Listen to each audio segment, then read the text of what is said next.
It's nighttime here at Rabbit Troop Sucks, so welcome back. Tonight, we will be covering, from 1993, Judgment Night. And you will be judged thoroughly, so will this movie, all throughout our weird, I guess, overview and examination of this film. Hi, as always, we are Rabbit Troop Sucks. My name is Paul. Next to me is Lamar. Hi, Hello. Lamar. Hi. Hey, Paul. Next to Lamar, in a virtual way, is Jeremy. Hey, Jeremy. Yes. Hello, everyone. Next to Jeremy, in the real world again, is Collin. Hey. And next to Collin, as always, is Mike. Whoa. It's a big group. Set the tone. It's a big group. Yeah, I don't know where to go with that. We are a podcast about obscure, forgotten about, and often overlooked films. And we're going to be looking at a movie that I know for a fact Jeremy and I have watched over at sleepovers, and I maybe have seen this movie once or twice since then, but Jeremy and I were watching this movie as kids together, and now we're all grown up watching it separately, but talking about it yet again together. Judgment Night. But before I even get into Judgment Night, last time Jeremy was on, a lot was going on, and Jeremy, you recently came back at that point in time from a trip to Switzerland. You should tell us about anything with Switzerland. I definitely want to ask you a million questions. Yeah, it's a beautiful country. It's not even like it seems like it's absolutely huge. I don't know why, because it could fit inside the state of Missouri, probably inside the state of Colorado. But the mountains, the food, well, the food's okay until you get down into the French part of Switzerland, Geneva, and then the food picks up, in my opinion, spectacularly. But yeah, it's beautiful, and it's so easy to get around there. We just took buses, trains, water ferries, yeah. And I could walk that. I could live in that country. It's just so absolutely beautiful, and the hiking's fantastic. And yeah, I'm sure the skiing would be nice if I could go there in the winter. But I was going to talk about warm clothes. I know you wanted a Ray Liotta, handmade sweater. Did you find one for you and the family? No, actually, I didn't. We packed way more clothes than what we layers than what we actually needed, because by the time you get up to where it is cold, you've been hiking so much that you're like, you're like, I do not need layers. Like, I could have just done shorts and a t-shirt the whole time. But it is what it is. We got hot. And we got to see the Eiger, the Eiger, and if there's ever a film that you should do for this podcast, do the Eiger Sanction with Clint Eastwood from 1970 something. I think I saw the movie when I was 10 years old. I would totally have to go back and watch that. It's really bizarre, but it's good. So everyone who's listening, if you want to make a Rabbit Troop Sucks donation and fund us 5 gentlemen to go to Switzerland, and I will bring some equipment. Yeah, we'll record. We'll record on a mountain. Damn it! Oh yeah, cool. We should record a podcast on the flight over. Like, you watch one of the in-flight entertainments. You still have enough time to definitely bang out a podcast, and then we could have the captain radio in. We could just channel out into this machine and be like our current destination is 55 kilometers away. Rabbit Troop Sucks. So I just want to say I really like this scene. That'd be great.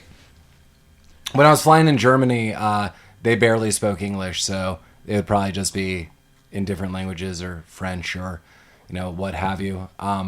My favorite German flying story was, and I don't know how your flight was over. I was on a very short flight, and the difference I noticed was it was super turbulent, and the captain is getting on, and he's speaking all in German. I'm like, okay, cool. Everyone seems kind of concerned. And just very quick, it would be like, in German, but just in English, it'd be like, we'll be landing in a minute. It was just very brief, and I'm like, that's not all the things you just said. But once it's stabilized, everyone just clapped. Very polite, everyone just goes, and everyone was super happy, and the captain got on and was like, da. Don't be ashamed. You always clap when you find out that you're not going to die. Yeah, well, I just feel the difference in an American Airlines. And Mike and I were on the most turbulent flight I've ever been on in my life, and I was going to Portland, Oregon. And no one was clapping that day. That woman was next to us was praying. Yeah, the woman next to me straight up started making deals with God. It was like, I know I've been bad. I've sinned. I will turn my ways around. I was like, oh God, this got real. Was there like a line of people in the aisle just waiting to slap her? I think mainly I was hearing it because I was sitting directly next to her, and it was definitely boosting my anxiety to levels that were once fine and now maybe similar to hers. Not making weird end of life deals, but it made me concerned. Yeah, sure. I mean, turbulence is one thing when you realize it's because of the sinner.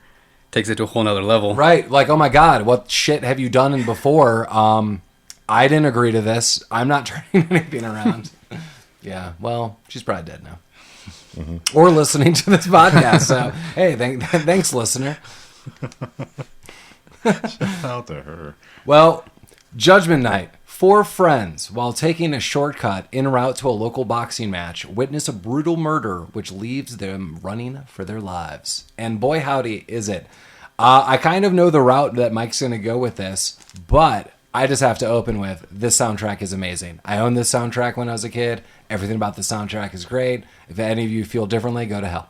I listened to it on the way over here. I also, watching this movie, there is one song from it? No, I noted a handful, but okay. it is clearly De La Soul and Teenage Fan Club, Yeah. which is an awesome song. Yeah. And they play it, and I do note this, Mike's totally right, 4, if not 5 times throughout the film. That basically became the score of the film. Every now and then, I know the soundtrack so well, I was like, oh yeah, there's this scene, but it was, I don't know, 5 seconds of music here and there, or when they're going through apartment buildings, you could hear like other people playing some of the soundtrack. I did like that part where the music comes in through the background, and there's very memorable songs in this soundtrack. Yeah, it bangs. Yeah, the soundtrack is great. Yeah. Also, yeah, Lamar, you asked Jeremy, how long were you in Switzerland? Oh, yeah. Sorry, total sidetrack. Oh, I was there for like 10 days. Oh, wow. Yeah, that must have been awesome, man. That was not was. Judgment Night. Yeah. Do you think you would rather It was cool, be no. left for dead in a city where thugs are chasing you, or go to Switzerland? Which one do you think you would? It's always going to be Switzerland. Yeah, like any scenario you throw me in, would you rather? It's going to be Switzerland. Do you think people were Unless- eating better food in those apartment complexes in Judgment Night? No. No. They weren't eating better anything in Yeah. those complexes. I don't know where they're supposed to be. Some of this is shot in Chicago. I thought they may have were going to say that directly, but I think this is City X in unknown, undisclosed America. Am I wrong? I think it's supposed to be Chicago. Well, they say the Bears at the end. In the synopsis, it says it's Chicago. Oh. But I don't think they ever specify. Yeah, that's the thing. I never once heard anyone say we are in Chicago at any point in time. Yeah. Yeah, I bet you that was on purpose, just for the fact that there's so many scenes shot in these urban settings where there's a complete and total absence of people, which you would not find in Chicago or New York. I have comments about that, actually.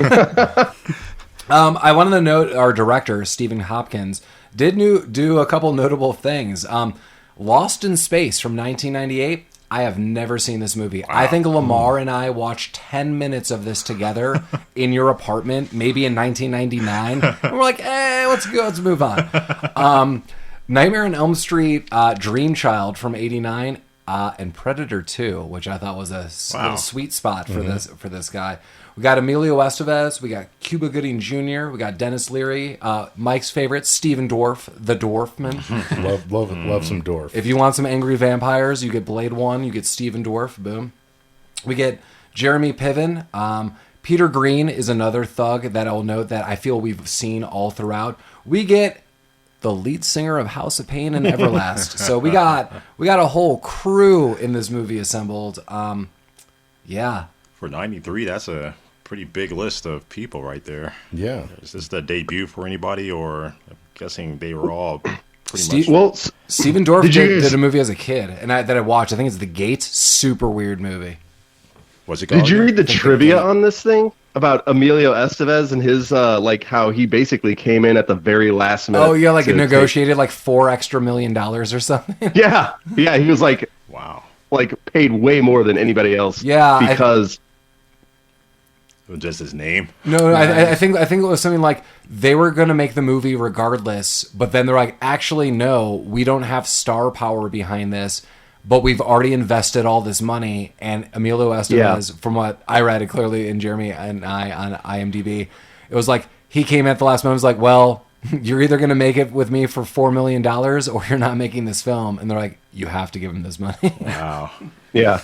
They're like, we spent too much. We have Everlast and Jump Around. So How much of that $4 million went to Charlie Sheen's cocaine habit? all of it. That's what a real stepbrother does. Listeners, I don't know what kind of podcast you thought you were listening to, but this isn't Daddy's podcast. This is Charlie Sheen's podcast.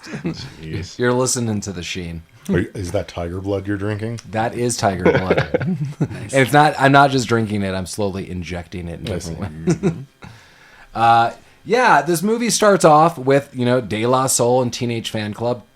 Side note, over my years of listening to rock and indie, Teenage Fan Club has really grown on me. I think these guys are geniuses. They still release music today. I'm not actively buying all their albums or anything, but when I hear music, even from them that's modern, I'm like, wow, these guys were really good, honestly, as kids, and now they are even better.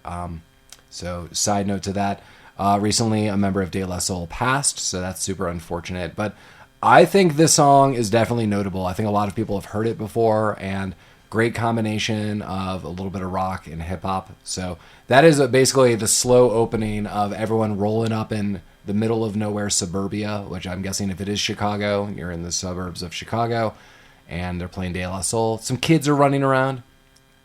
Cuba's parking his car. I don't know. Yeah. So this scene really established for me that I was going to hate this movie because we are introduced to every character and they all fucking immediately suck. And so first we have Emilio and his wife. His wife is a total bitch. Right. Yes. What? She comes in hot for no fucking. She's like, I don't want you hanging out with your friends. You need grown-ups. You have a baby. You can't do anything fun. You have to hate everything. He's like, I just want to go with my friends to this boxing match. Yeah, I don't care. I suck. I kind of took it that she was like, all of your friends super suck, and because of that, you're probably going to get into trouble. She's absolutely right. Yeah. But she sucks about it. Come on. Yeah. Hey. And then Cuba You're Gooding right, Jr. but you're rolls also a up. big bitch. Right. She was just being a huge bitch. It's just I think we've gotten further away from this in female writing, but that where every woman has to be a shrew for some reason.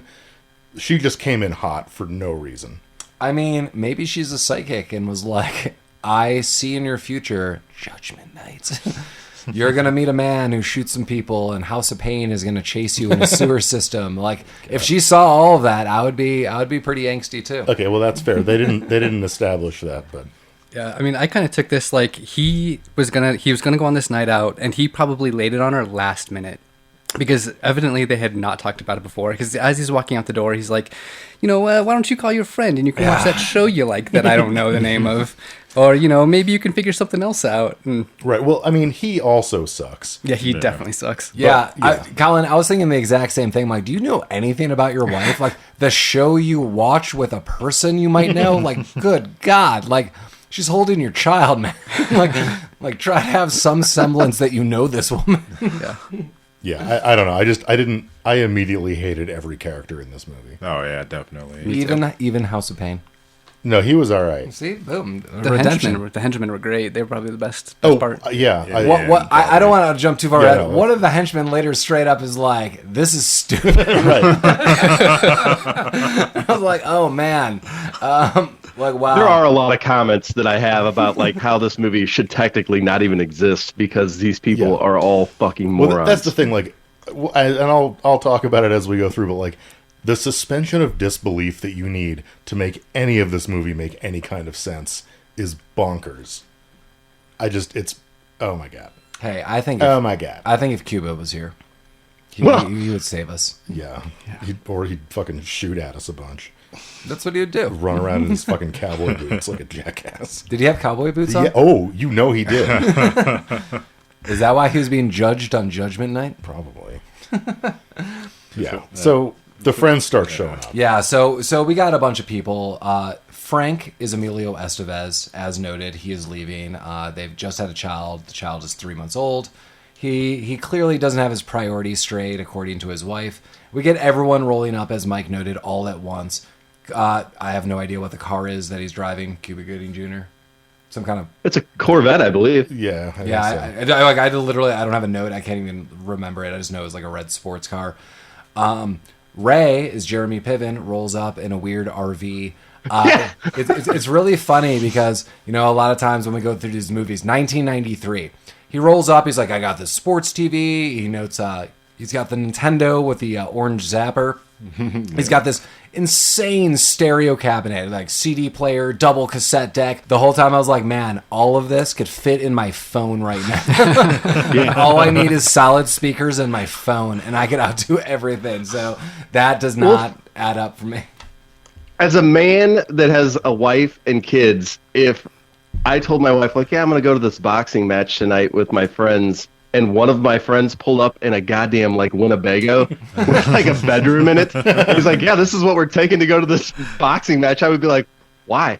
Yeah. Why can't we just drive there? Like, oh, well, we're going to drink in here. We can drink in the car. Yeah.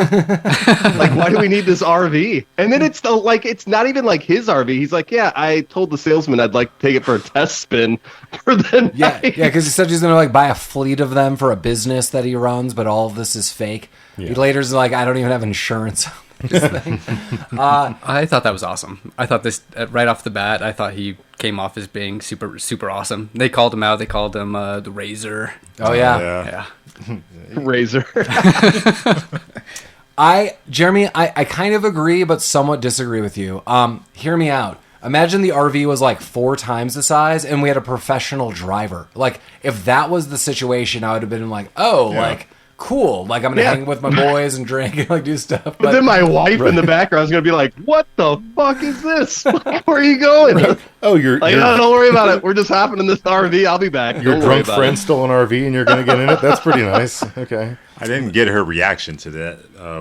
That's because we never. No, that's what a normal human being would say if their husband, like, somebody came by, like, "Yeah, we're just going to a movie tonight in this RV." Well, her reaction was here comes one of your grown-up friends now, super sarcastically.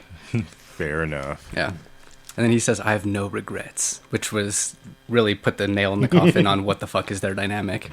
I want all of you to remember, this movie came out the following year after The Mighty Ducks. So this is like a weird turn for me and Emilio Estevez, where I was like, I love you. As the coach in Mighty Ducks, I'm like, oh my God, what's going on at any point in time? Like a very, very different Emilio Estevez. But I grew up with Emilio Estevez. I am all about Young Guns 1 and 2. This is not my first turn into seeing a movie. I mean, we watched La-Mar and I watched a movie. I actually want to go back.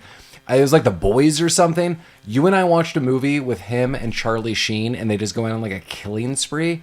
It was crazy because Lamar and I were wrapping up a night once. It was like 1 a.m. It was like, hey, take it easy. What is this movie?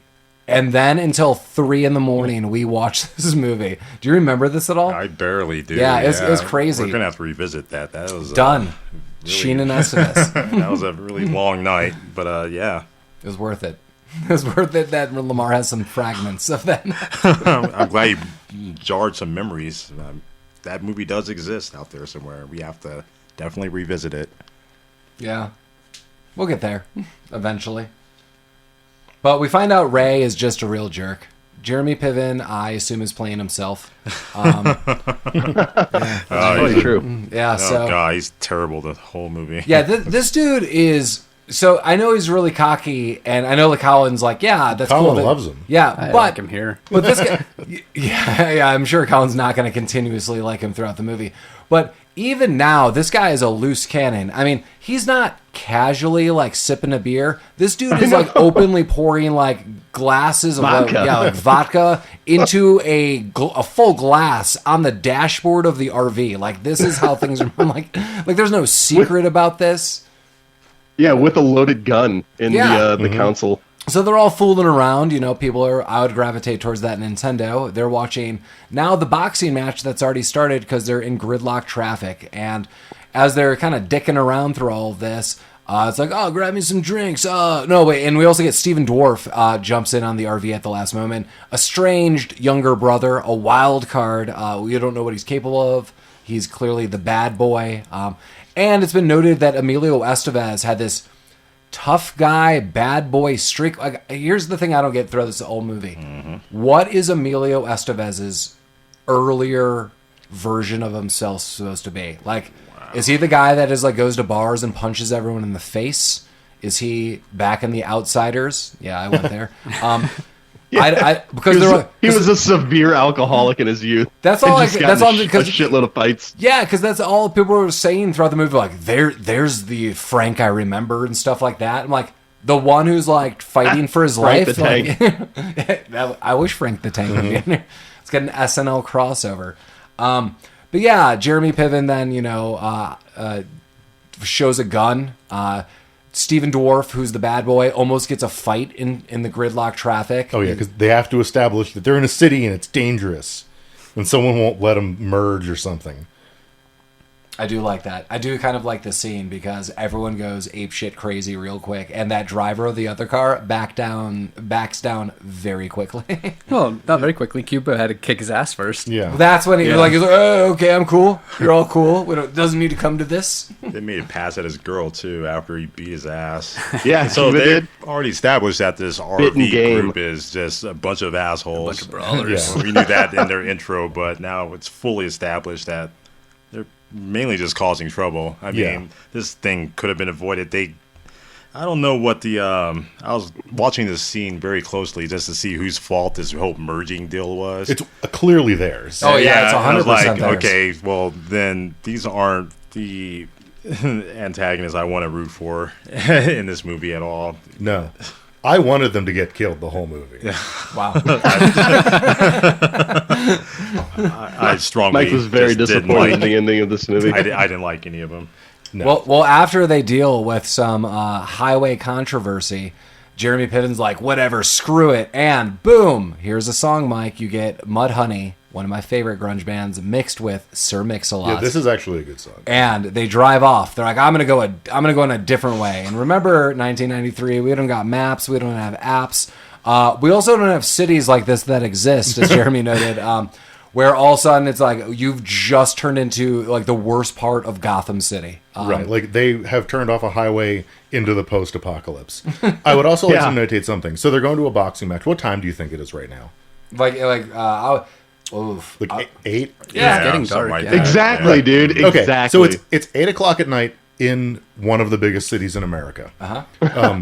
We can probably assume that this movie happens kind of in real time. Like, the span of their adventure is probably 2 hours. Yeah. So this movie takes place in their world from 8 to 10 in one of the biggest cities in the world, or in the country.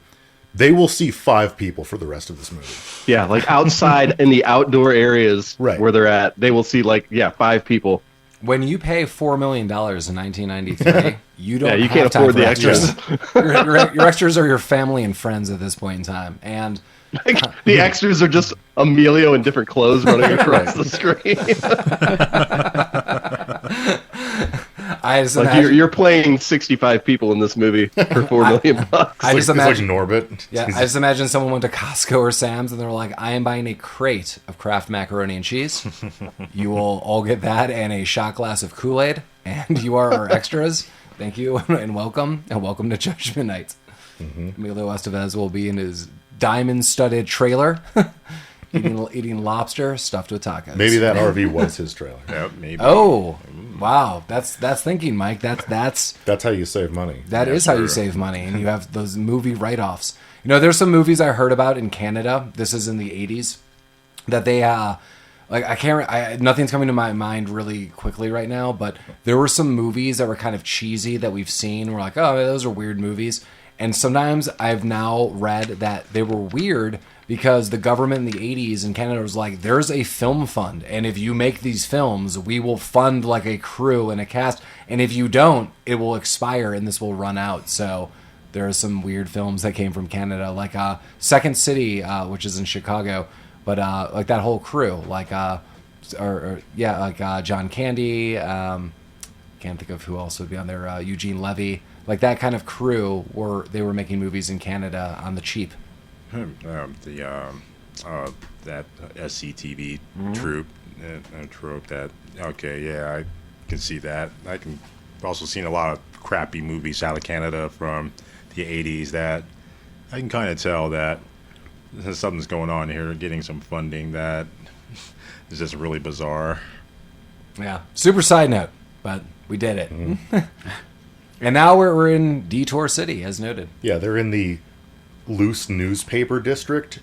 Yeah, so in my notes I have entering Shitsville with a lot of windy trash. Right, it's a whirlwind of trash. Well, when you live in that city, you just put that trash there. I see. No one's coming to get that trash. Clearly. This is the city dump, just this neighborhood. Yeah.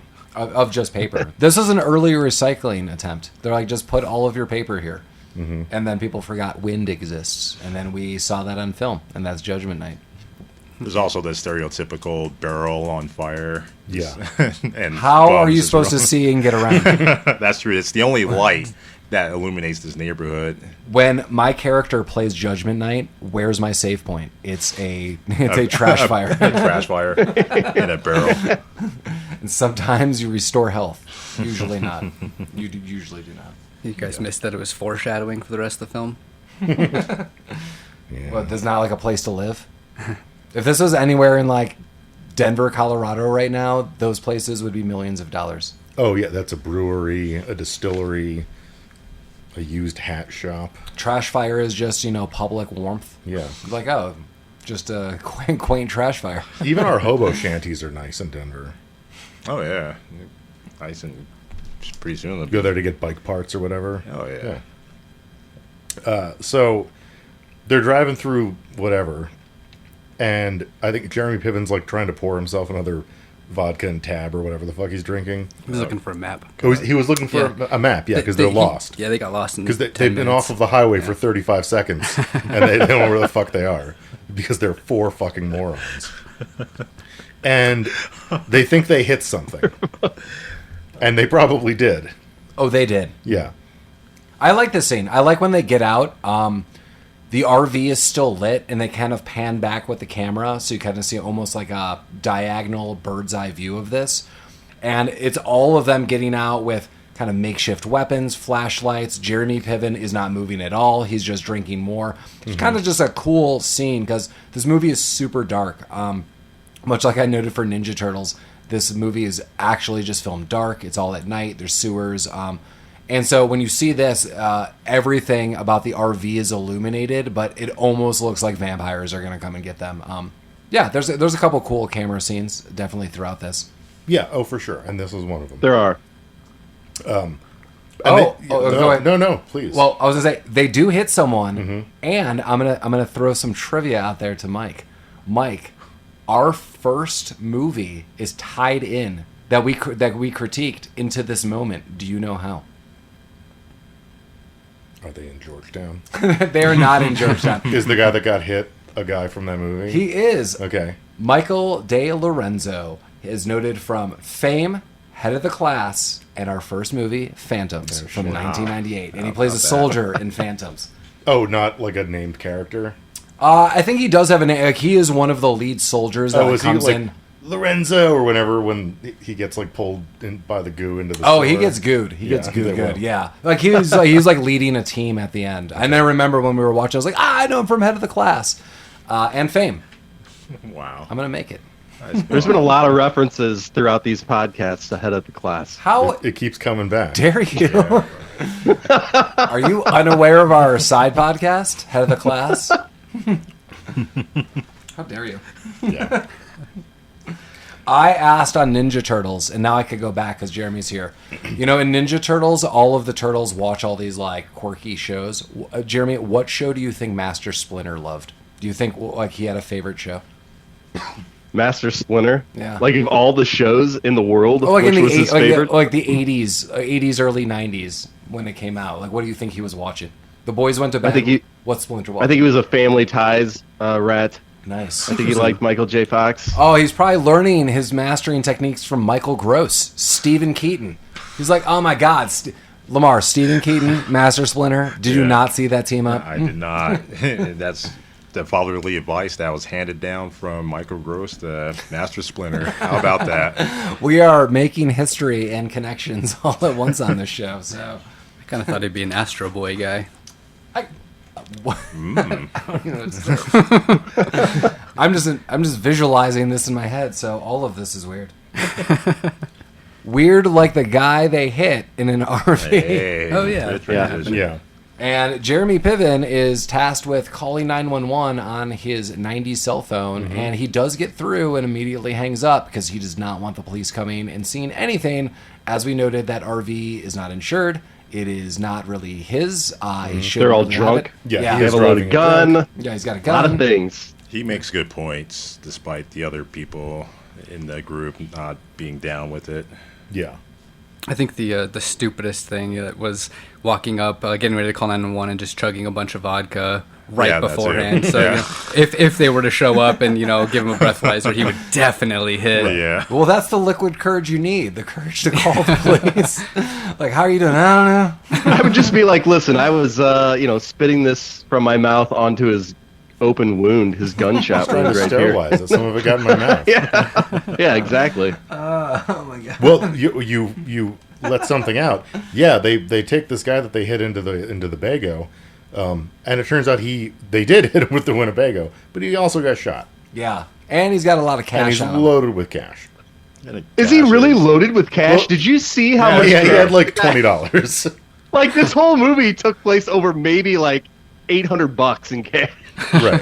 Jeremy, this movie is about Denis Leary getting the respect he deserves on the streets. Yeah, we can talk about that. This too. is Denis Leary's Vanity Piece and Vanity Night.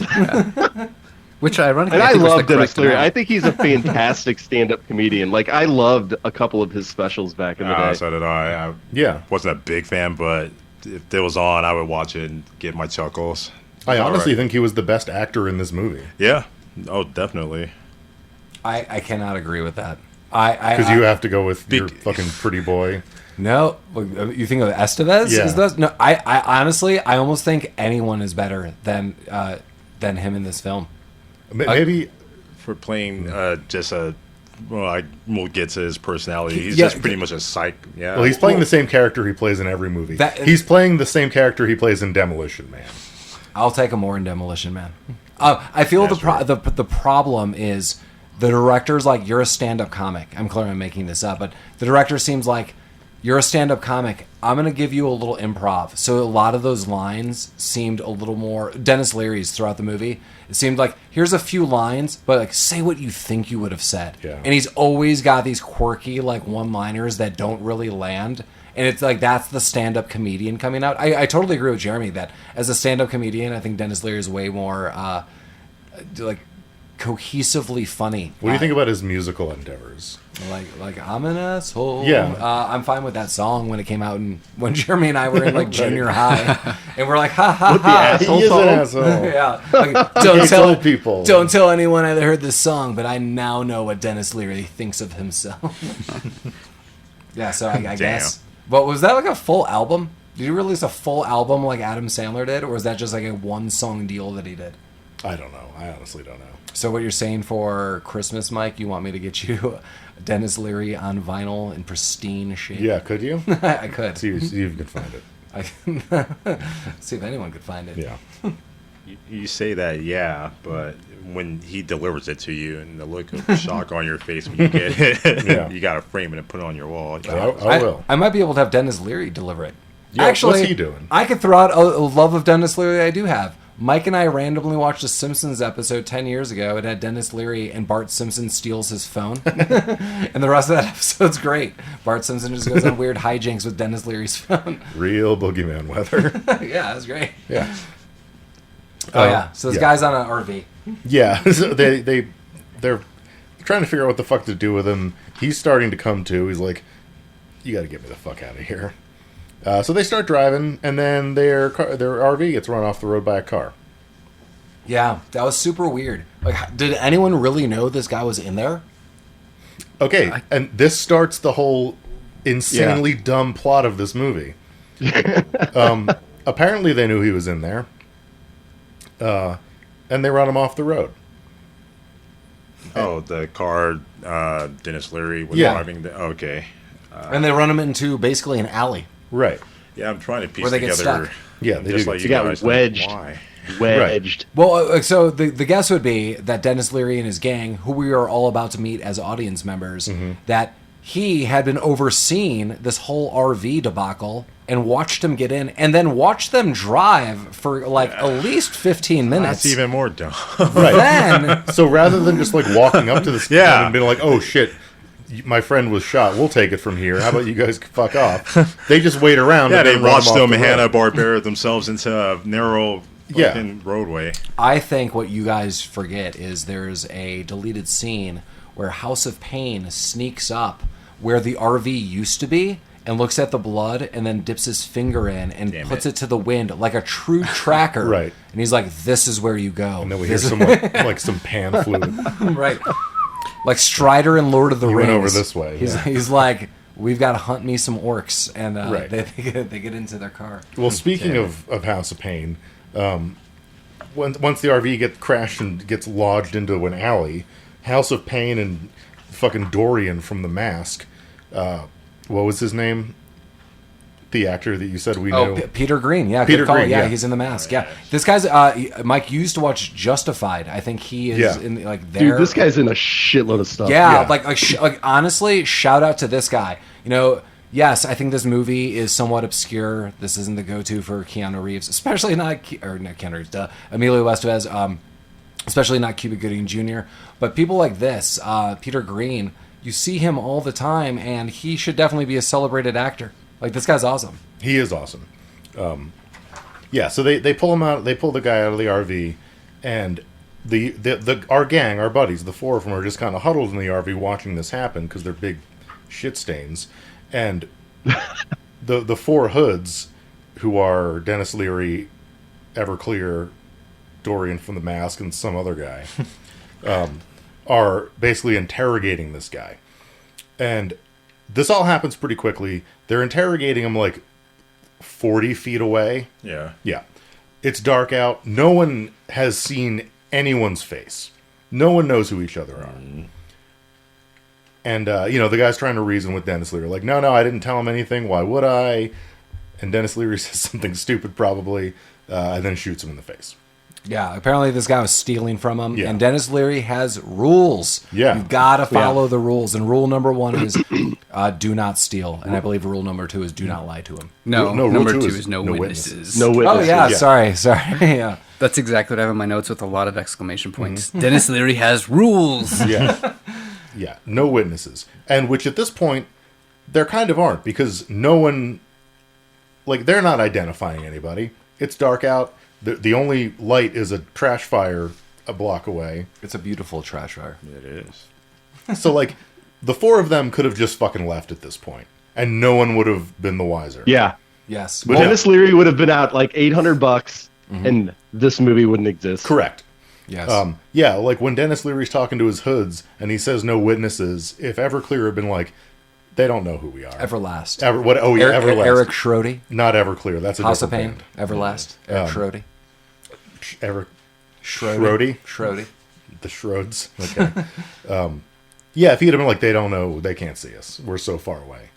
And Denis Leary could have been like, yeah, you're probably right. Let's just get in our car that is now wrecked because I ran into a fucking Winnebago. And we can just go home. Or conversely, if Emilio Estevez and crew had said, you know what? Let's just fucking run. Let's run the fuck away from here. They could have been home in like 20 minutes. And so they do develop a plan where they put booze all over the RV Right. and light it on fire. And it explodes. They run out at the last minute. We believe the gun is lost at this point in time. Because they can't find the gun. Yeah, the gun's lost in theory.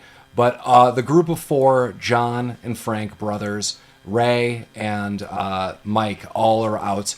And it explodes. And this is where I'm noting Denis Leary delivers this in one awful take. shit, looks like the Hindenburg. Are you shitting me, dude? Like, I'm sorry, did I cut into your smoke break? Like, good God, man.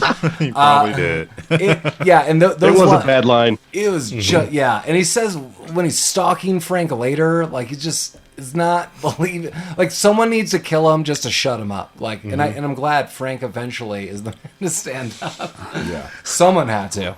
So here's the other thing.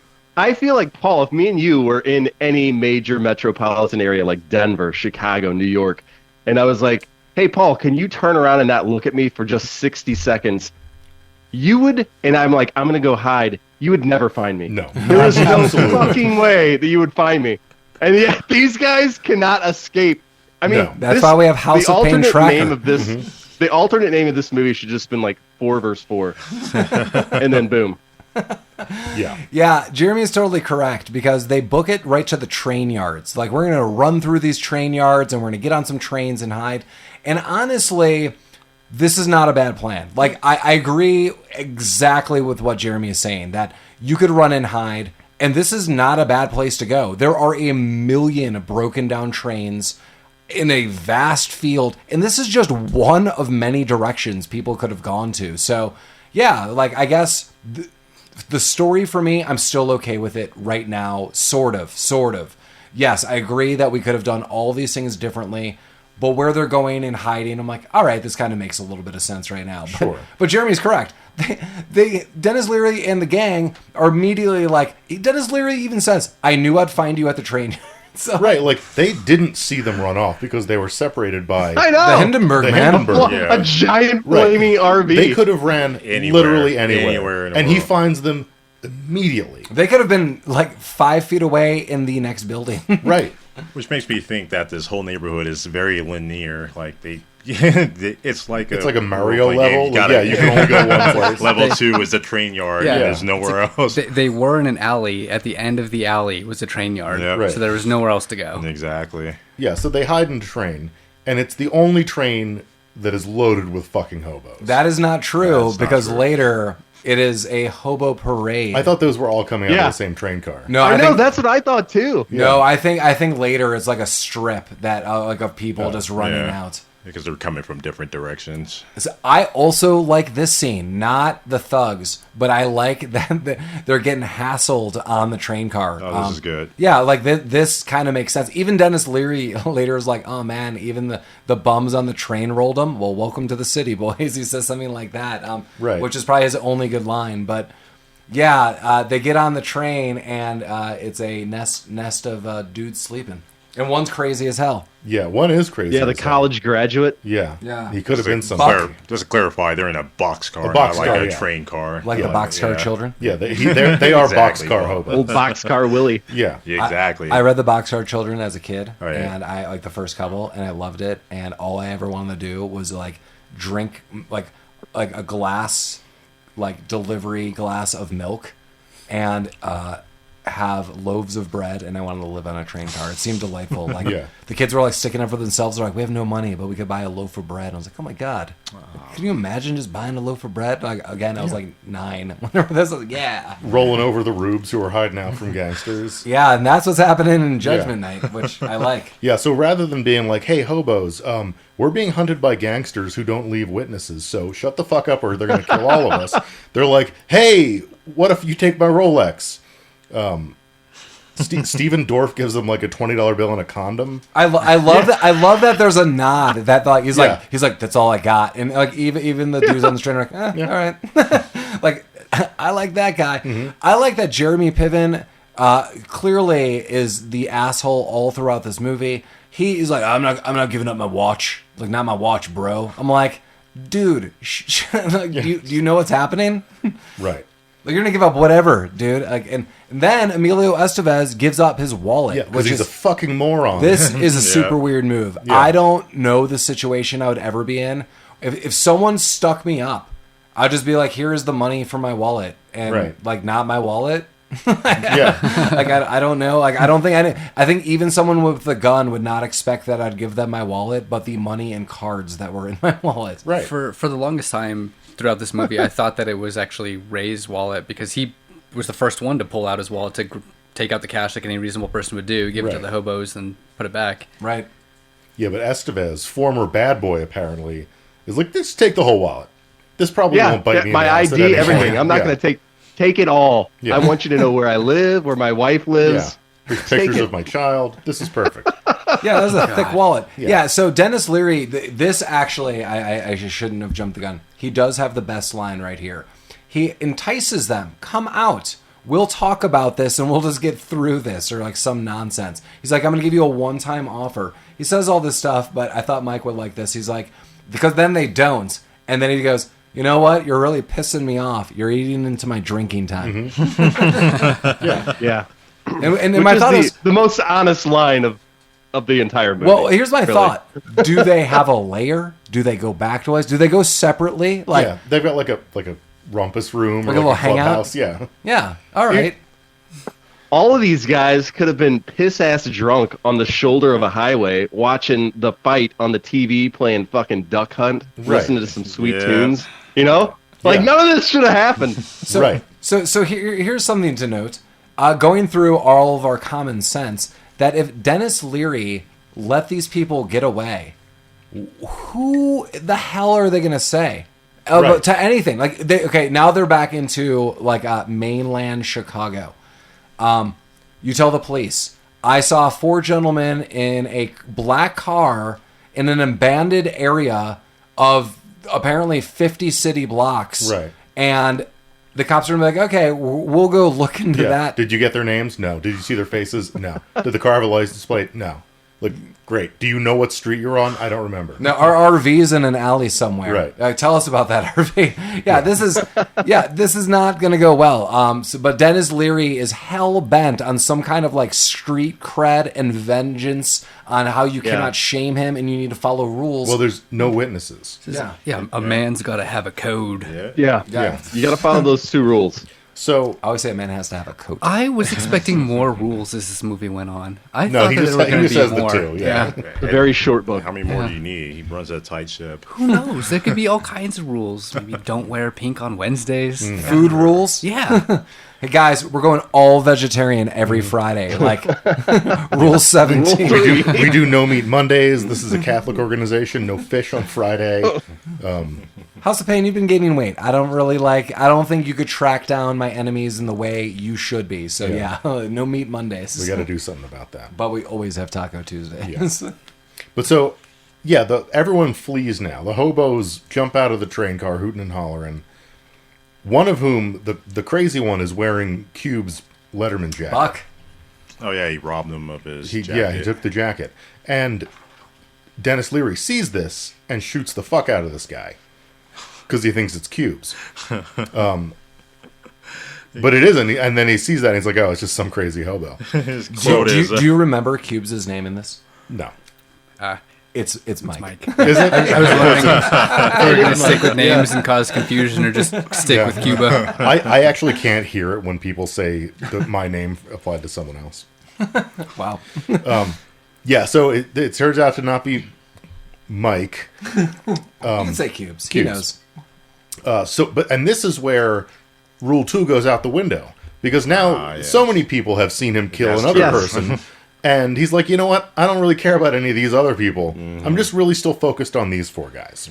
Well, you got to go in order. So those 4 So guys... he's going to were come back for the Yeah, hobos he'll have later. to come back for all the 'Cause hobos. This is... He's like, I'll find you guys. He's got like, found he's these got like a guys, I'll running find you. list. He's like, hey, House of Pain, open up my Google Doc. Keep a note of all these guys. that's a big list. 4 Yeah. people and Well, then 'cause 60 hobos. He terrorizes 40 people in this movie. Yeah. None of All all of witnesses. whom have witnessed him doing a crime. A better witness than the Right. 4 guys that he's chasing. Exactly. Like, people have seen his face committing crimes. He's like, not you guys. Only these 4 people who don't know who I am. That's who I have to chase down tonight. I also note, so you have this killer soundtrack at this point in time, like we've noted, like kind of grunge rock and hip hop. But the score of the movie is super Yes. weird. I was watching this with my wife, and she noticed, she's like, this is like weird spy music. Like, the score does not line up anywhere in this movie. Like, not with this Yeah. other soundtrack playing. It's super weird. And then I became, like, very I don't know, like observant of that score, and it is just weird. Like some dude did not do this for this movie. I noticed it when the RV exploded, when they set it on fire. The score really came in big. There was actually really good scores. Like almost, I don't want to get on the train of saying it was John Williams-esque, but it was big. It was big band. Like I didn't expect it out of this movie that was cruising along with De La Soul, and the soundtrack was booming, and all of a sudden here's this mighty just soundtrack that cuts in for this big scene of a RV explosion. Yeah. Interesting. Mm-hmm. Now we're going to another destination. They're going to try to get into an apartment complex. A little before that, they're kind of on the highway. They're doing weird stuff. Dogs are barking at them. But they see a dim, or they're off in the distance, they see a light, and they're like, well, we need to run towards it. Like, just as you were all noting, everyone in this room, that, who's living in the city? We're not seeing anyone. There's only like 2 lights in the they apartment see the lights, complex. and they're like, let's go get help from these lights over there in the horizon. It's like one light in the old apartment building. Yeah, this upcoming scene too is a little hit and miss for me, because there's certain things that happen. I'm like, oh my god, and other things I'm like, this would never happen. And then bam, back to some killer music, Cypress Hill and Sonic Youth, and Nice. That's playing, and they make their way into an apartment complex, like the Good Four, and I like this because this is kind of a realistic panic that they're having. They're knocking on doors. One guy opens the door. They're like, we need to use your phone. That guy's like, go to hell. He gives them the Revenge of the Nerds, like, oh, you fuck off. Yeah, that guy shuts the door. Slams the door. I'm going to tell you really directly, all of you in this room, if we were in the situation and that guy opened the door, I would make sure all of us got in there. Just to use the phone. I'm not saying we'd do anything else, but I would do everything in my power to get to a phone, regardless. So they seem kind of like, we don't want to bother too many people. Other people have huge gates, like gridiron gates in front of their doors. And this is inside. We're inside the apartment complex. And unfortunately, it looks like a woman is taking out her trash, maybe to a trash chute.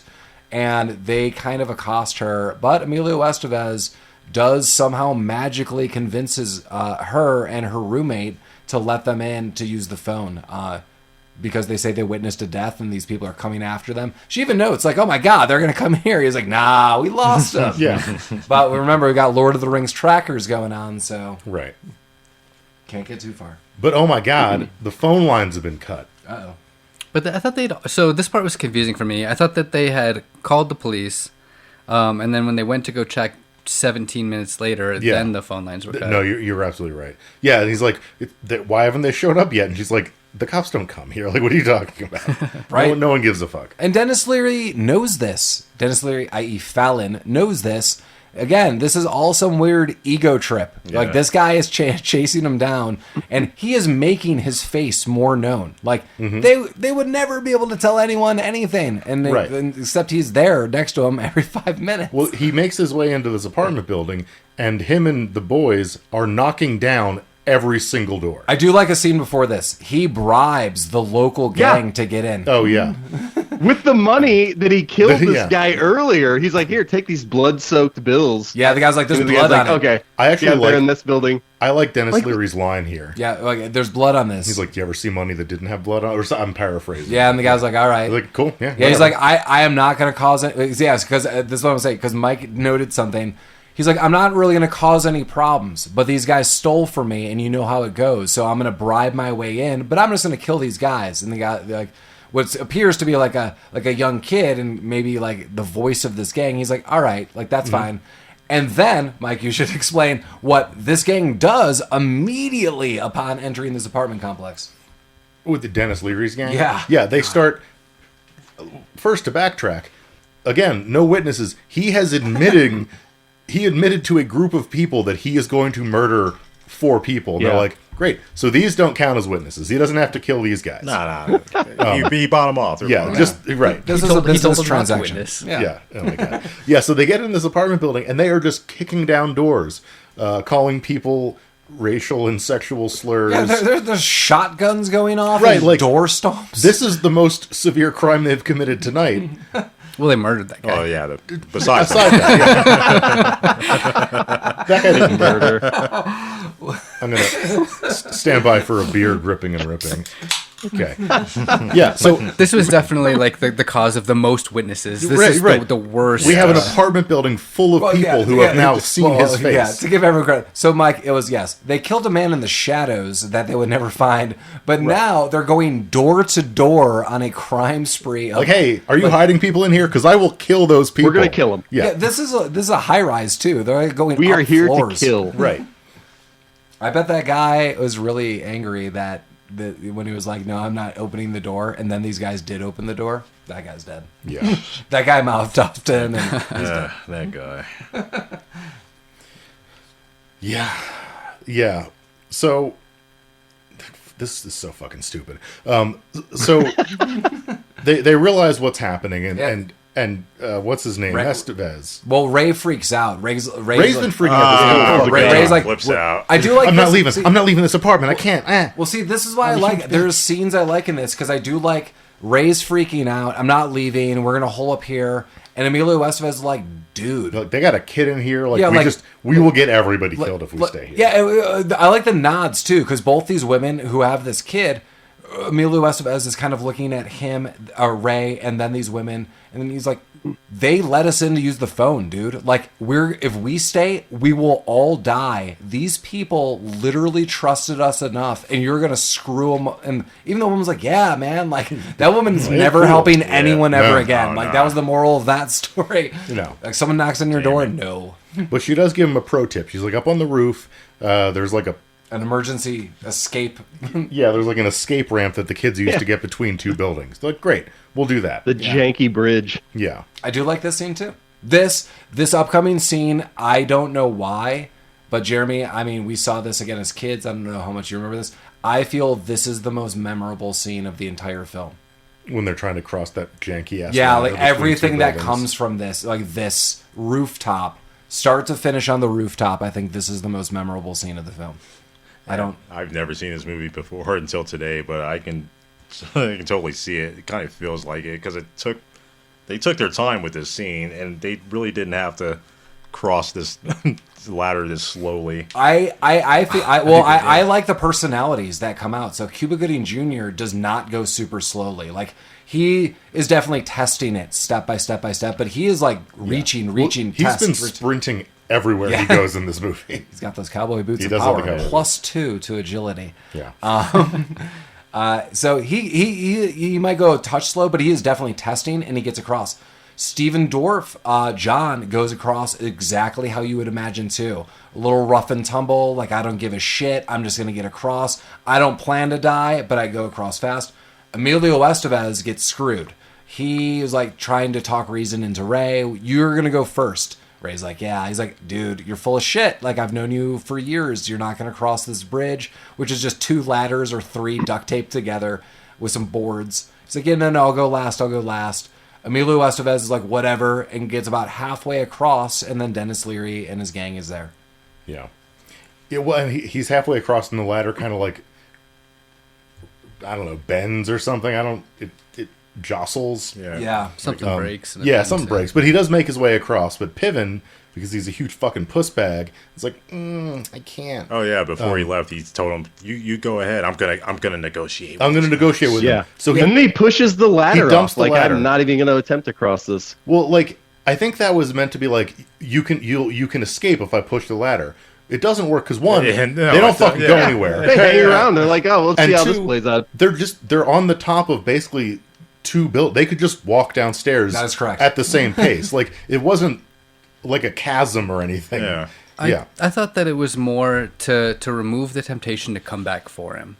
Like he knows that like. Well, it didn't fucking work because they just stuck around and watched him. Sure, but they're not trying to cross to come back. I took it as Ray is a cocaine, drunken, fueled negotiator. He thinks he's a big salesman. Mm-hmm. So I think he basically was like, I don't need any of that. Like, not for them to come back on. Because I kind of agree with the temptation. It's, my thought at least was, not for them to come back, but for him not to have another choice. And then to go to Denis Leary and be like, this is how man I am. Like, I'm so assured that I'm going to give you the sales pitch because that's who I am. Like, you need to listen to me. Like, I'm a big tough guy.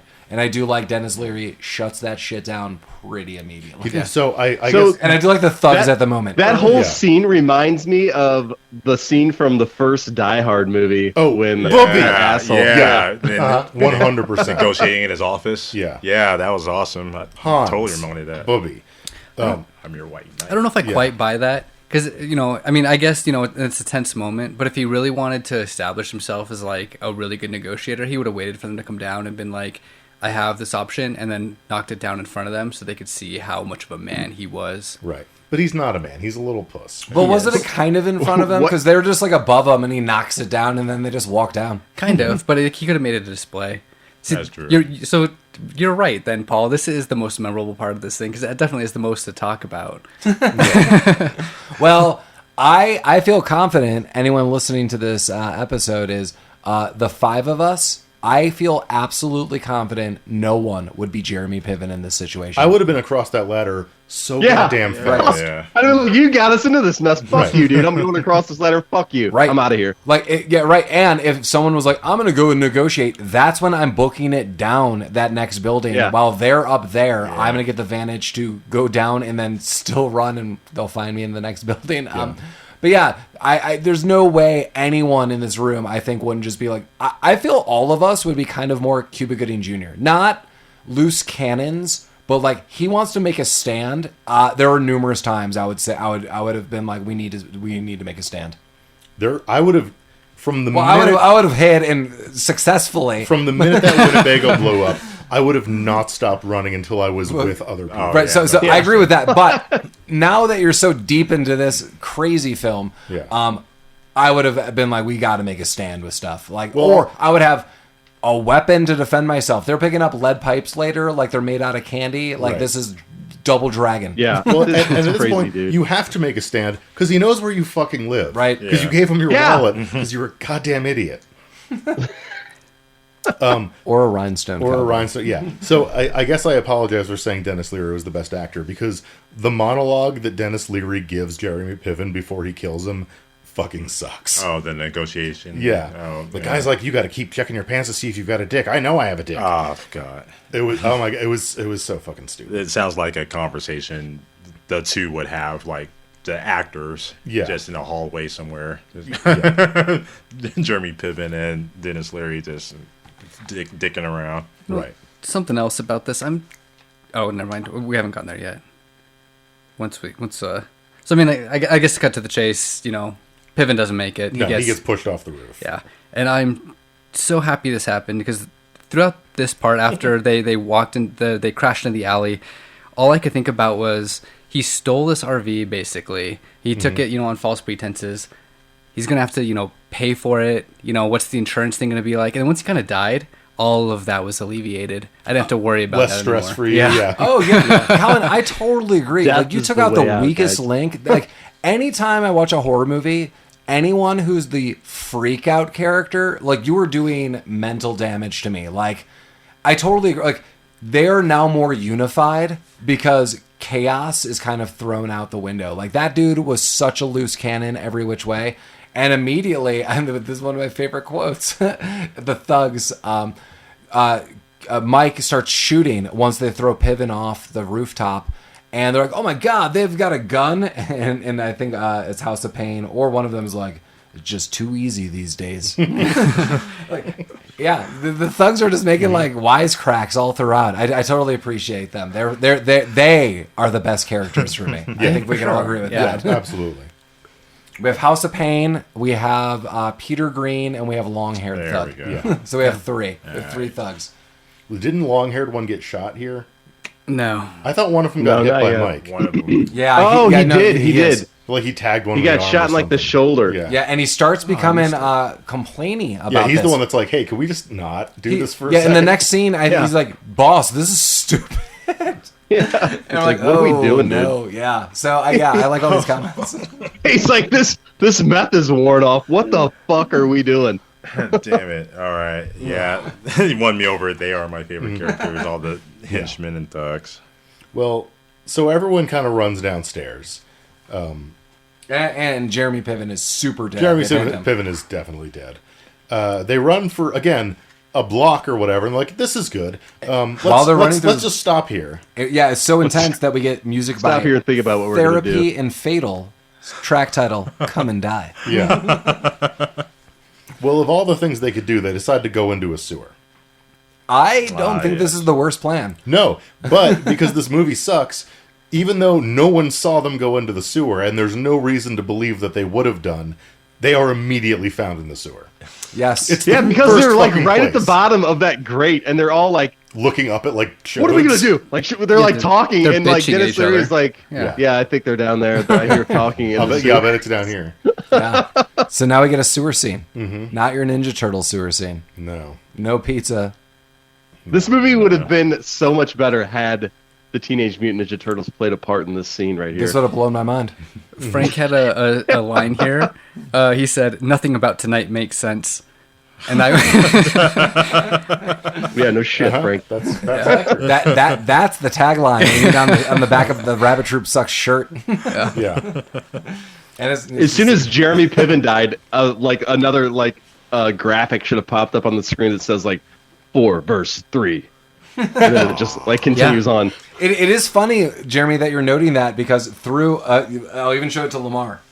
3 times 3 Wow, again. yeah. He's doing the math. I'm He's keeping keeping score. side notes on what's going. Me too. I am too. I got some more later on. Well, everyone in this room clearly has video game experience because this is how we're mapping out this movie. Everyone's running in these sewers, and this is one of going back. One of my first or one of my notes where I like that Cuba Gooding Jr. wants to make a stand. He's like, "Hey, we need to make a stand." Finally, somebody does. Right, and then he starts picking up those lead pipes that I was talking about, just dishing them out, handing them out. Yeah. This is very convenient. Except because for the bad guys Emilio just light Estevez stuff. gets a piece of like wet driftwood. Yeah, he gets like a piece of wood. I want to fucking fight these guys with this thing. But also, I don't know if you guys noticed, but they have to watch each other's backs. Do we have each other's backs? Guys, we have got to have each other's Yes, backs. They yes. discuss having each other's backs for 20 minutes. Honestly, I don't blame them because one of them doesn't have their backs.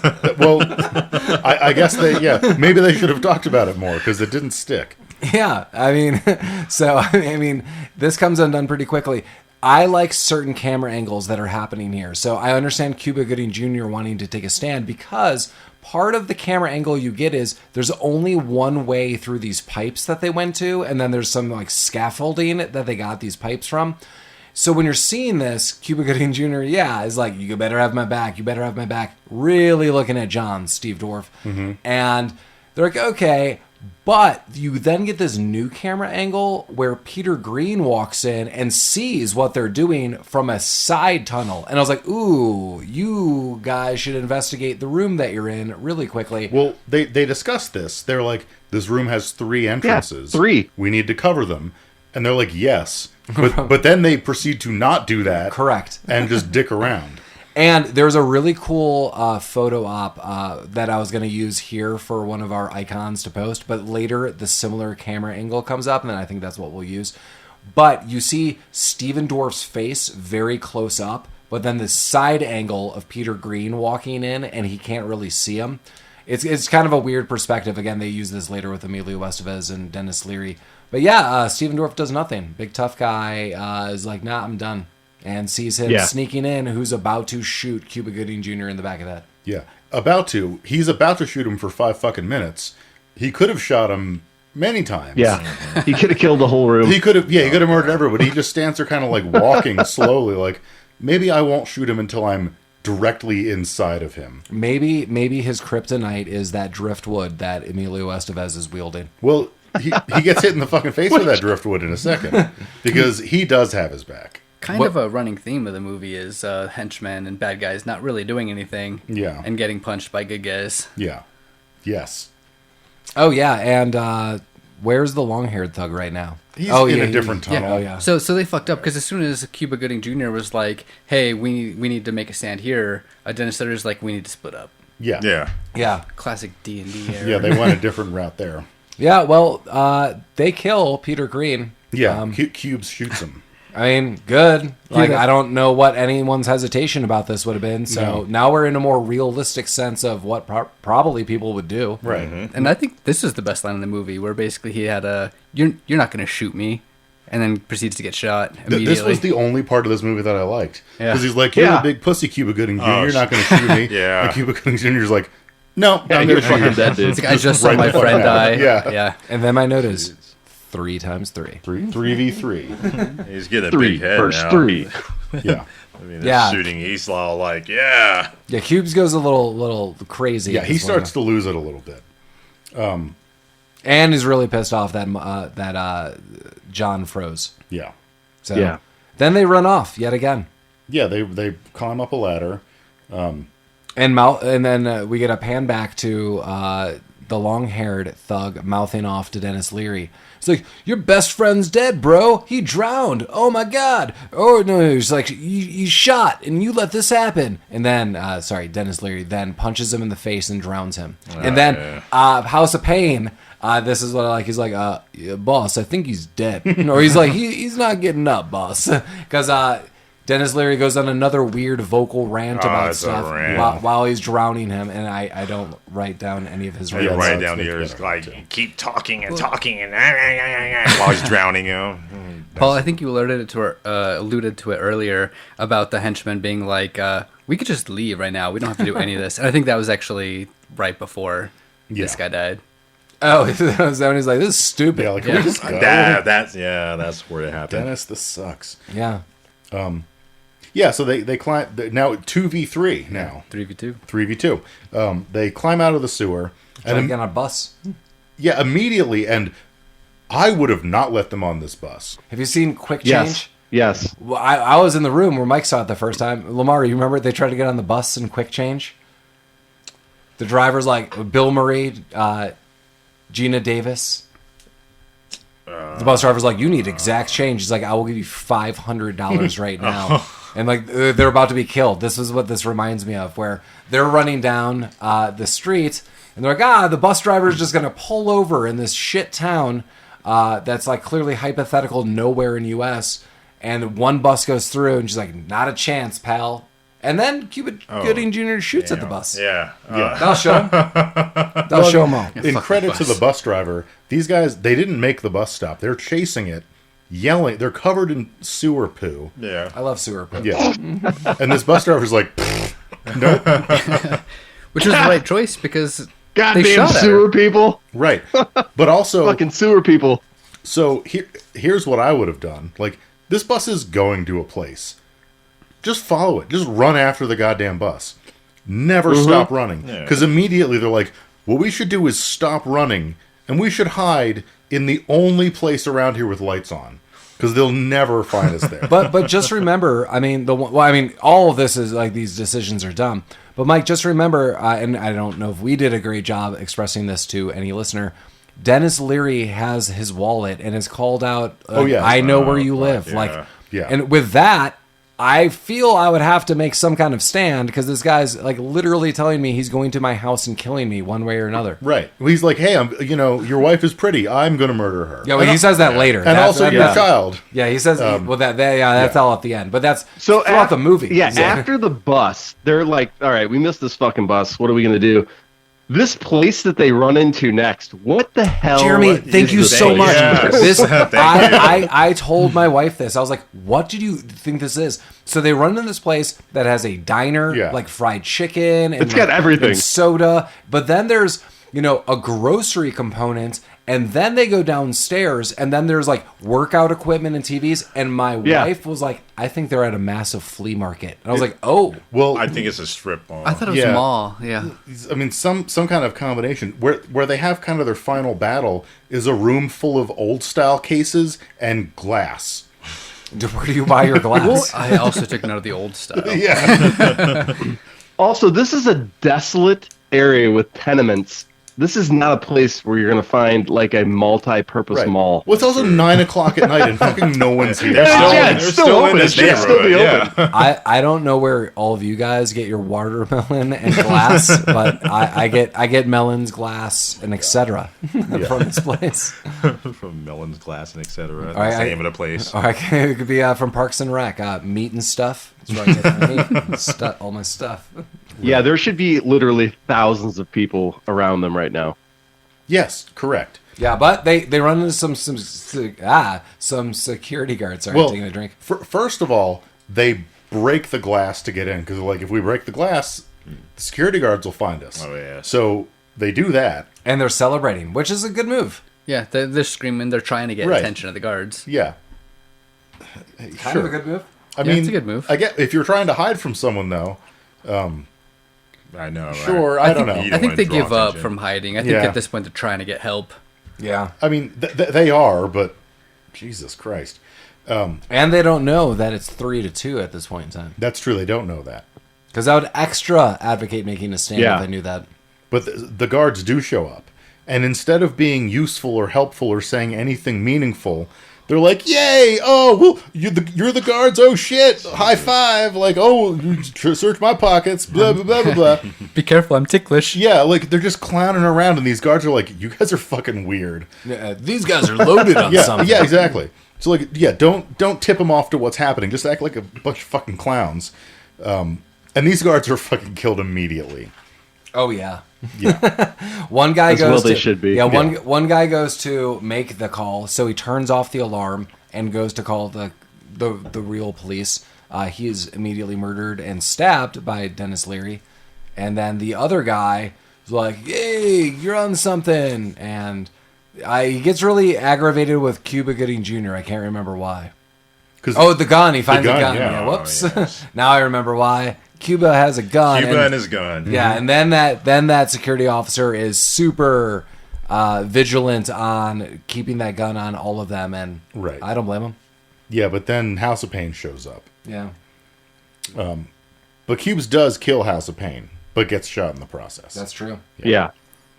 So now it's 1 verse 3. Yeah. He's lying blood wound in a box of bananas. He's shot in a produce department. Well, Lamar, this goes back to a theme because Mike's talking to Frank, and he's like, "Oh, gung ho on all this. Like, I'm gonna go first. I'm gonna help you guys." And he's like, "Stop with all the heroics."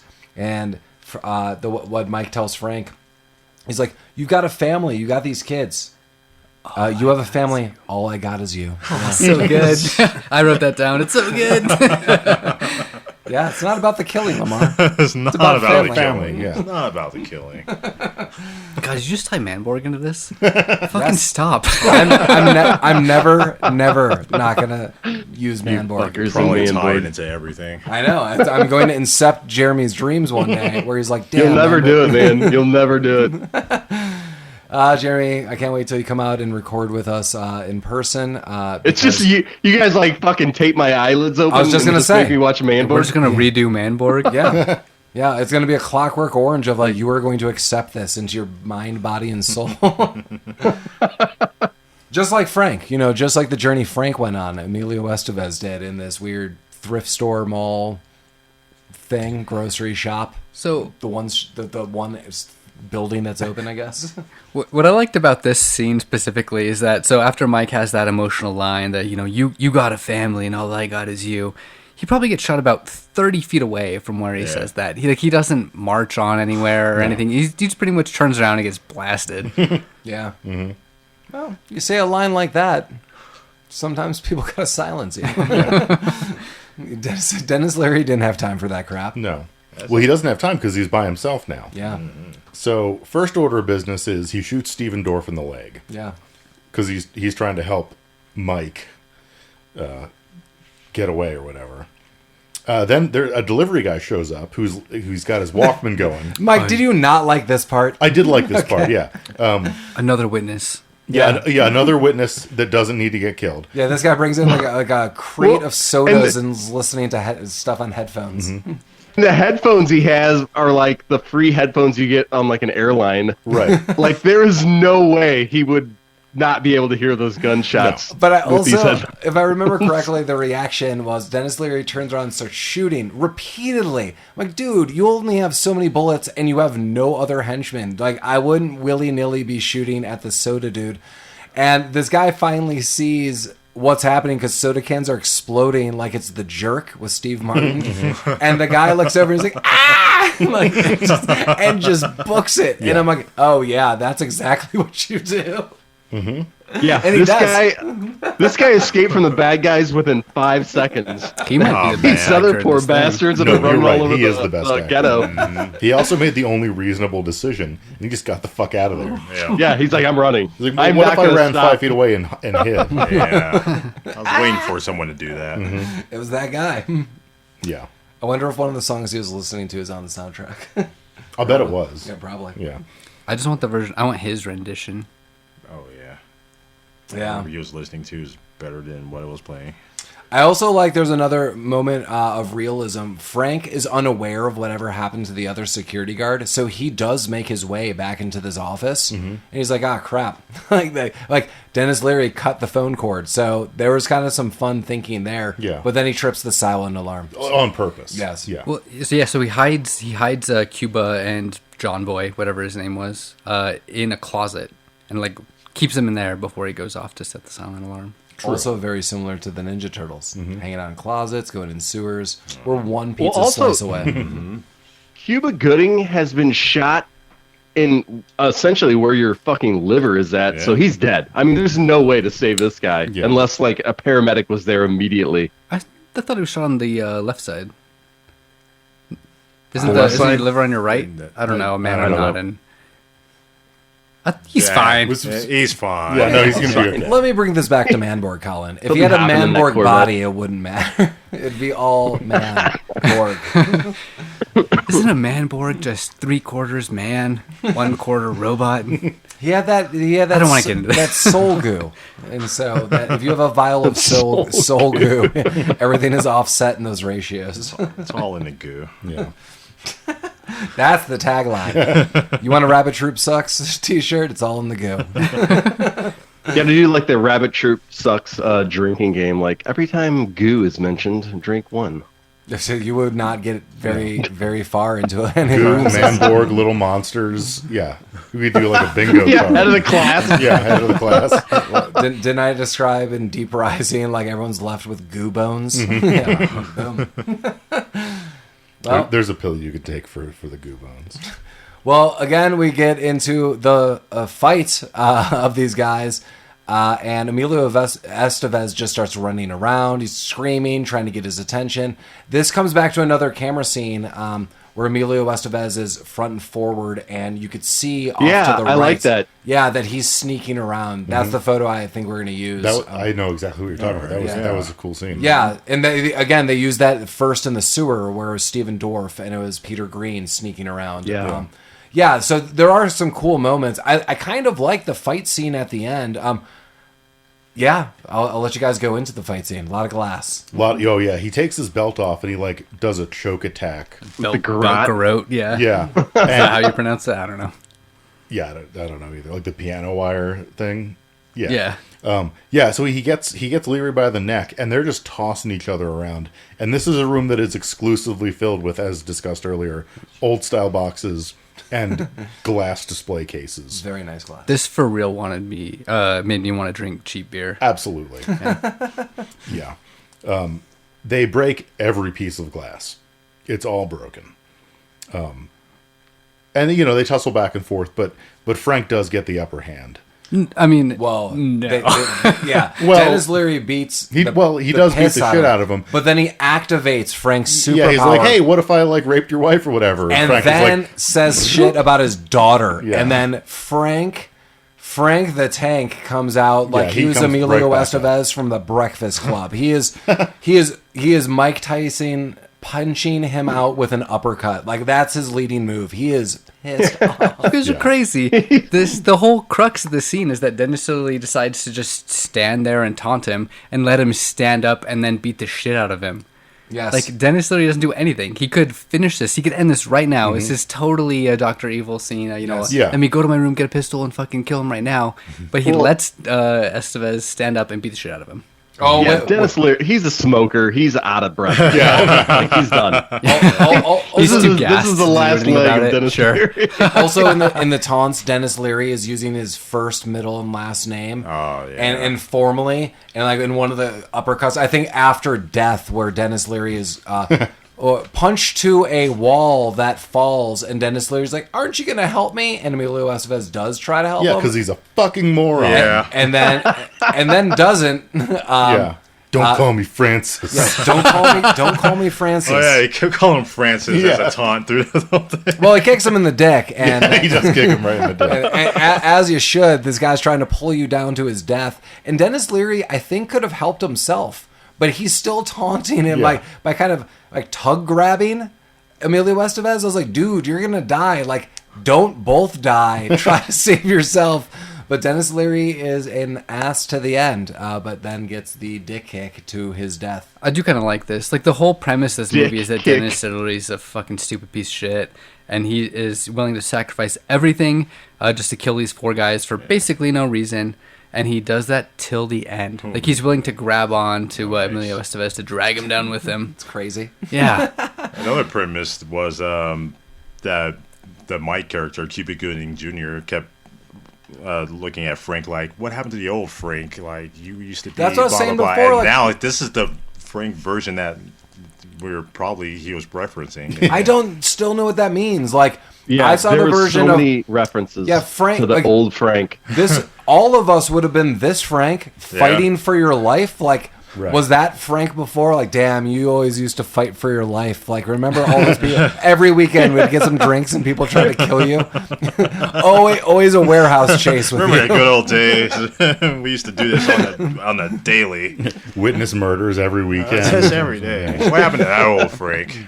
This is our 3rd witness murder in a month. It's like Fucking total Jeremy. It'd be super funny if it was the opposite. It's like, remember old Frank? He was an accountant and he didn't do anything cool. Remember you used to cook the books for us so we could have fun? I need that, Frank. Remember that unlimited money? Someone's got to pay for that RV. Someone's got to bury Jeremy Piven, I guess. Someone. He belongs to the streets now. The kind of Frank that got us out of these situations, that didn't make us get shot. Yeah. Well, I imagine the streets then during the day, Mike, filled with Jawas to scavenge like all the RV pieces. I believe that happens because there's clearly no people around. And then they turn them into watermelons and sporting goods that you could buy at that weird flea market Yeah. strip mall that we just saw. Yeah. So before we go into a final analysis of awesomeness, reach out to us. If you're a new listener, if you're an old listener, let us know something you'd like us to watch. We love watching films of all sorts. We've been having a lot of kind of weird fun with different summer movies that we've been watching. But reach out to us at rabbittroopsuckspodcast@gmail.com. Go to our website proper, rabbittroopsucks.com. You could write us there as well, and it goes right to our email. Suggest anything that you would want to see or hear, I guess, us critique. See some fun photos. You'll see Jeremy and La-Mar and Collin. Maybe even Mike and I will show up. Yeah, so you could do all those things. Hit us up on social media, primarily Instagram, which is, I guess, more popular. And that's where we have posted the majority of all of our pictures and stuff. But Facebook, we are there as well. How does everyone feel about Judgment Night? Mike, you love it. I know you do. Yeah. This movie is sucks Mike's so favorite movie. hard. I'll tell you what, if you think like, man, I should watch this movie, just take a beat, take a pause, go find your cassette adapter, get in your mom's Ford Tempo from 1992, hook it up to your Discman, and just listen to the soundtrack and drive around. That'll be a better There you go. experience than watching Yeah. this movie, because this movie fucking sucks. Take a wrong turn. Yeah. And yeah, you'll experience Judgment Night. Yeah. I can't, oh man, like, this movie is full of decent actors doing their absolute worst. Yeah. And it is a movie where at no point does anyone make any kind of realistic decision. Like, the suspension of disbelief that you have to have to appreciate this movie is mind-boggling. Like, it is. Yeah, it is so poorly thought out. the whole problem with this movie, and like the cinematography of this movie is actually very well done. I love the lighting. Yeah. Like the way that they did everything in the dark, because Oh, even the though it darkness is in the is- dark, you could still see all the scenes clearly. The cinematography is awesome. Some of those like foreground background shots that they do are great, but the writing Oh, it's of this is ridiculous. awful. Like nobody would ever be in this situation. No. Like it would never play out like it did in this movie in a real scenario. Right. I read somewhere that part of the reason why this ended up so goofy was that when they originally had done all of the taping and recording and editing and stuff, it seemed a little too much like a thriller or a horror. So they went back and added some of those cheesy quips to make it more like an action movie rather than like a thriller or a horror movie.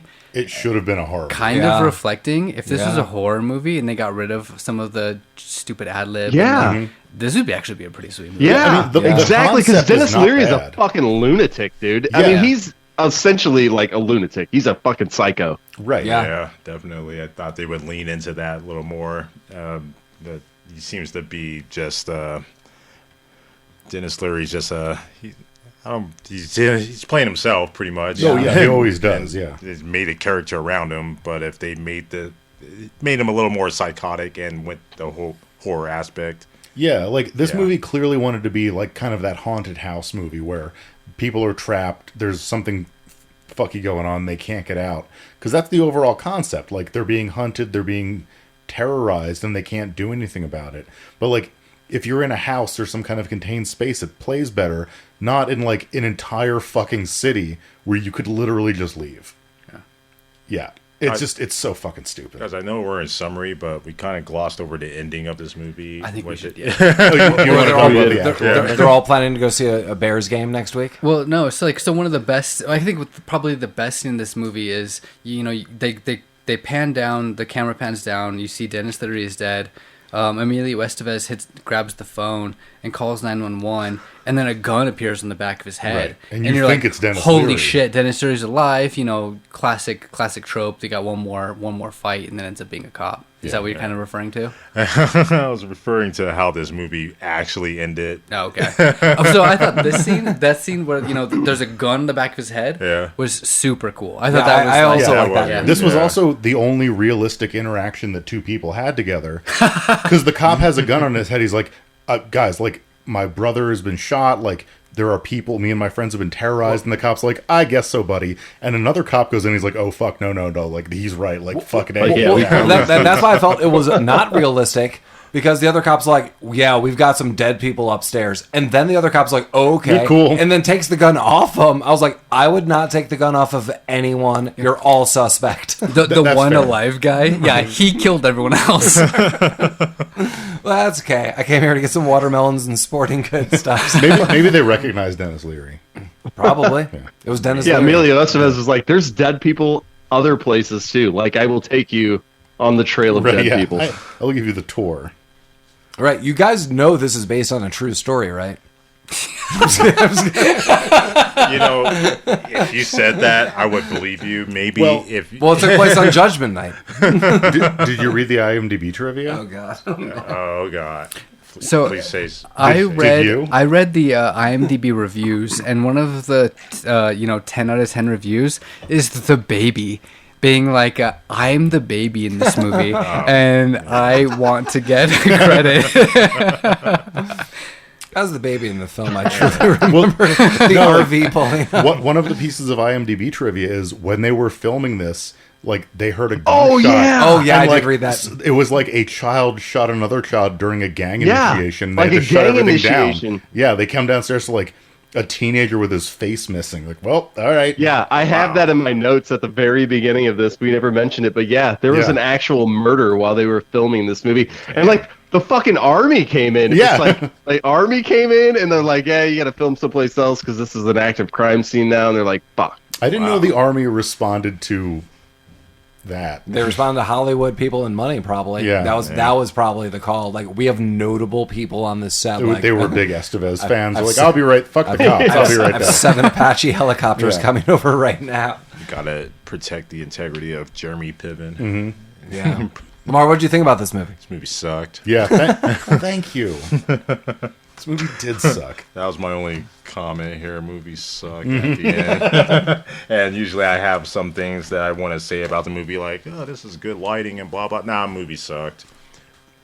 No, Colin, you did mention the lighting scenes earlier about, like, well, we all did. Like, I liked some of the scenes that were done with the hobo car. It was well and it shot. just, like, showed their eyes and not their mouth, and you can, like, see how crazy they were in their eyes. Yeah. I think that was my favorite scene in the movie.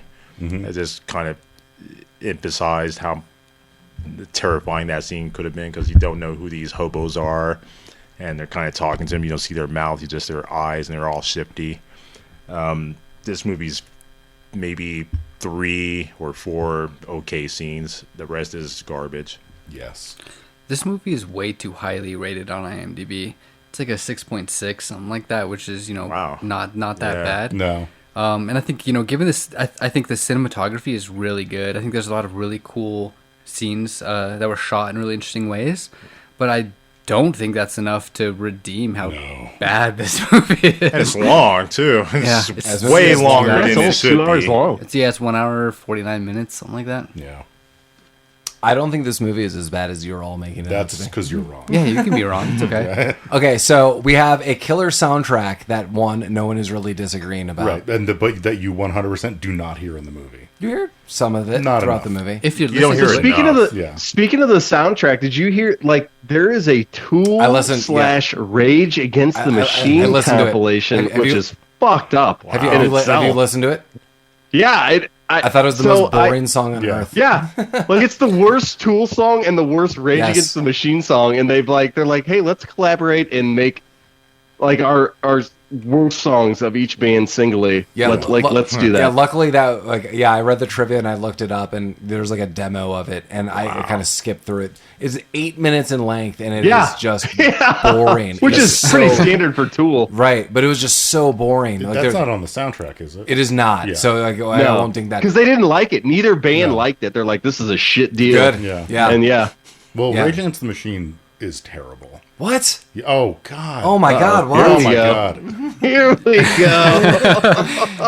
go. you know what's a real redeeming quality of a movie? The fact that both bands were like, no, we don't want to do Yeah. that. Well, so let me go. So we have a soundtrack that was cut, but like we have a soundtrack that overarchingly we all agree is fun. Soundtrack is dope. We have a ton of fun thugs saying super weird thuggy things throughout, which is kind of whimsical throughout.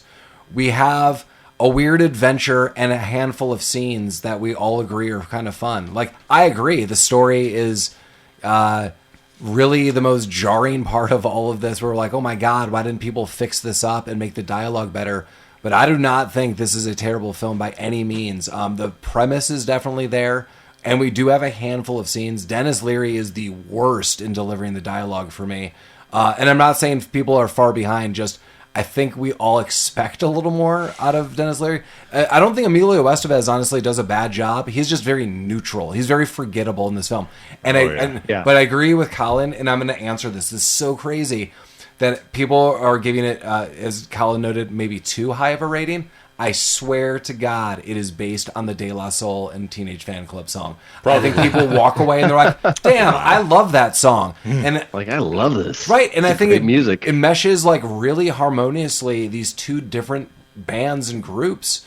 And people are like super dug it in the 80s. I've heard that song for decades, and every time it pops up, I'm like, oh, that's a cool song. Sure. Yeah. And I feel everyone feels that. And again, that is played 4, if not 5 times. It's the opening and closing. Mm-hmm. People love De La Soul and Teenage Fan Club. I mentioned this earlier off air. I think if you really wanted to get a feel for this movie, this is a blend of Four Brothers and The Warriors. Yeah, If those two movies had a baby, it's basically this movie. I agree with you. Absolutely. Ugly baby. Neither of those movies were that great. I would watch either of those movies before I watch this again. I watch Four Brothers every Christmas. That's I don't, but I get it. Christmas is coming up. But I like Warriors. Well, anyone any final thoughts on this before we jump into last thoughts? Final thoughts? Final anyone and need, last Yeah. thoughts. anyone need to lay on the couch? I think this movie was the only bad thing about this movie was the writing. Yeah, totally. Like, I think everything else was clicking pretty good. I mean, kicking soundtrack, the directors and the cinematography, it's great. The lighting was fantastic. I totally agree. It did The not writing. need to be 2 hours, The writing. almost in length. You know, I think you nailed it right there. The writing which is kind of sad. The writing holds the movie back. Yeah, right. Like, I'm not, that's why I said, like, I'm not saying the writing is top notch, but like everything else is firing on certain cylinders for me. Like, it shows you how important writing is to the damn movie. Yeah. As all these writers are on strike, etc. Like, you need a bunch of people getting paid real money, probably checking this stuff. Yeah. Well, the movie needed like some kind of constraint to explain all of the ridiculous decisions. That's very true. Maybe a fact, not a fact checker, that's but crazy. So you would defend like Deep Rising or some of the other movies we've done that have crazy plot points where everything that is totally inexplicable has to happen in a very specific order. Right. And you're totally fine with that. Yes. But this movie is where you draw the line? Yes. Come on. Deep Rising is about a fucking sea monster. So I'm going in with suspended disbelief. This movie is about people getting lost in Chicago and not being able to navigate back to a highway. But Denis Leary is after them. Right. Like, if they had just been like, they had the plot point right in front of them. If at any point Frank would have been like, you know what, he has my fucking driver's license, we need to kill this guy before he kills my family, that solves the entire movie. Because now every stupid decision they make is because they know they can't just get away. They have to kill everyone. You know what? That's fair. Paul, you have to delete the last minute and a half. Because there was a whole section where, Paul or the Ray reached over, grabbed a map, and then they never referenced the map again. No. The map that could have solved all their fucking problems. Right. Like, they were off the highway for 18 seconds, and they are all of a sudden in Lost. a wasteland that they cannot escape from. Yeah, And, okay. like, it's Chicago on a Friday night at 8 o'clock. Like, for fuck's sake. Well, there was a fight going on, and big everyone fight. in the slums was at the fight. I feel with each word, you're just selling the audience more on this movie. This movie is sweet. It's so fucking bad. This movie's Judgment Night, and you should watch it. You're gonna have a good time. You'll see a lot of Judgment stuff. Night. It's awful. Watch it. yeah. You're gonna have a good time. Well, No, so like my whole thing is like you Rabbit Troop sucks. You do movies that are obviously bad, but they're fun to watch and they're fun to discuss. we don't because think all bad of films. how- Get all bad. No, just tonight. No, not all of them, but like Miami Connection, like things like that, like super fun podcasts to talk about that movie. But it's a fucking horrible movie. Yes. But this movie was kind of meant to be like a serious, good movie. Yeah. But it wasn't good. I think everyone in this room totally is agreeing that this movie at least had potential. Like, especially when Colin noted that if it was more of that horror aspect, I think all of us would have been like, "Oh yeah, like this is what it should have been." Yeah, this movie could have been a good horror movie. Yeah, It could have been good. It could have been awesome, dude. It could have been really, really good. Especially with like the cast that you had, especially with Denis Leary. I mean, he could play like a really like Denis psychotic Leary. bat, but he didn't. Like, it was just a throwaway villain, in my opinion. We have the director of Predator 2, which is easily the best Predator movie. Well, I think the audience is going to have to decide for themselves when they see Judgment Night and love it. And next time around, we are going to revisit Aubrey Plaza. Almost a year ago, we did another Aubrey Plaza film, and we're going to see her again in The To-Do List from 2013. A nice summer film about pools and just hanging out. That's exactly what that film is about, just hanging out at a pool all day.